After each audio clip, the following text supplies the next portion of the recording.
when you were talking about how when you started competition, you started on the fitness model kind of stage, and then you moved on to bodybuilding.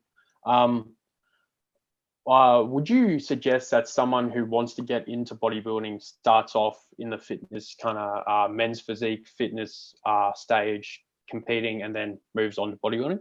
Just get that like real idea of what it means to get in shape, and also kind of, what's the word, kind of be on stage, and get familiar without jumping straight in. Yeah, it is a pathway that some people do use. Mine existed based on, it actually wasn't, the president said to me, "Hey, you should give this a go." I'm like, Yeah. "What is it? What do I got to do?" And he's like, "Just give it a go." I'm like, "Really?" He's like, "Yeah." And the fact that I actually miraculously was successful at it, it's a luck of a draw. It is a pathway. I suppose when you look at the different divisions where of muscle size, then your bodybuilders are kind of pretty much at the end of that size spectrum. So the different divisions, you might have fitness, sports model, men's physique, and you can tell by looking at them when they're on stage, like the bodybuilder generally has far more development. Whether they've gained it because of genetics or whether they've done it over time, it really depends, because obviously, some people have a better starting point than others, and it makes a lot easier. And then also some people work a lot harder as well. That's the other thing. So it does help you with getting that stage presence and maybe learning about that sort of stuff. There is some similarities in terms of posing, but there is some. I'll probably leave it at that in terms of that aspect. But yeah, it can be a way. Would I recommend it? Well, honestly, it really depends on the individual. If you're a person that's not used to showing off your physique and showcasing it, then it might be an opportunity to kind of help calm your nerves a little bit. It's like practicing oral presenting.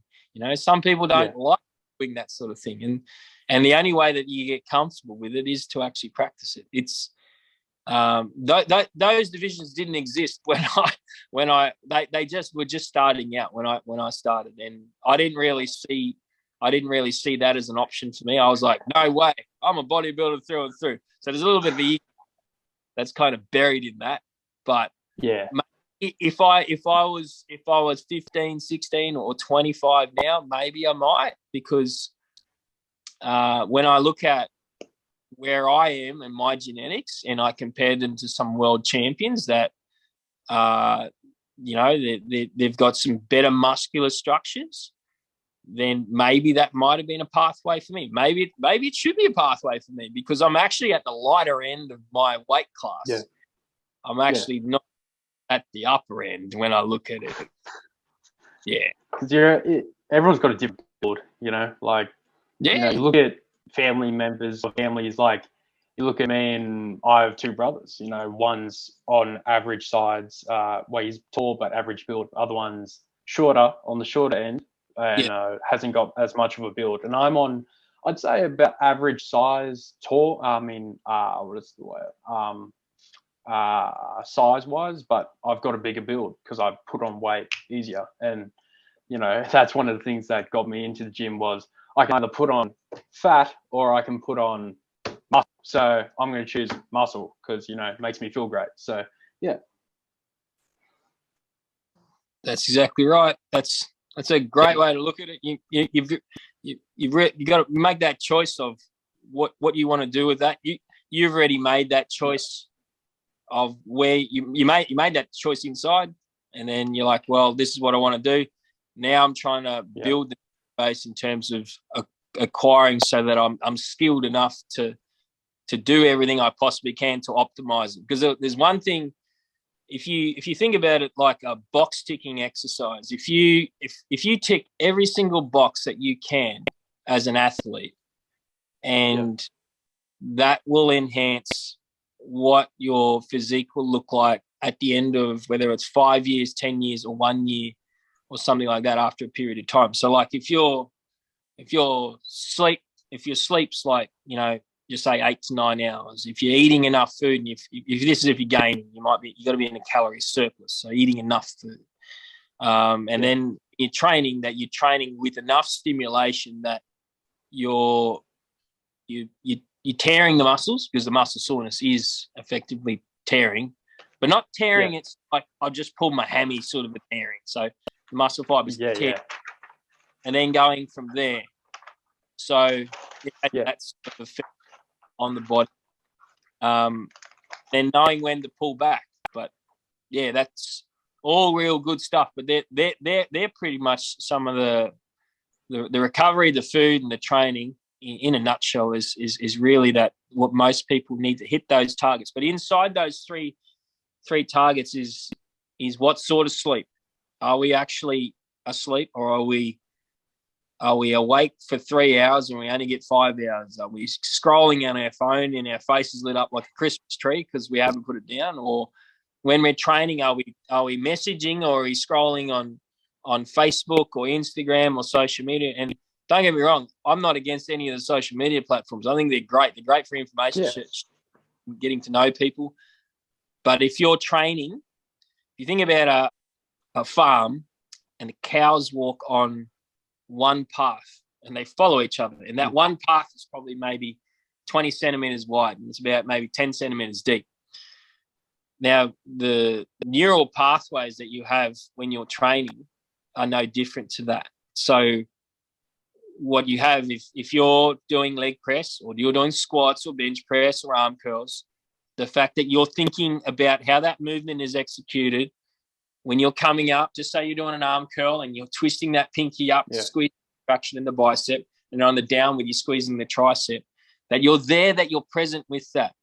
The thing is, if you're not there, well, then those neural, and you're just off with the fairy, not off with the fairies, but you're thinking about other things. You're thinking about, I might have this for lunch. I might catch up with this person on the weekend. I need to service my car.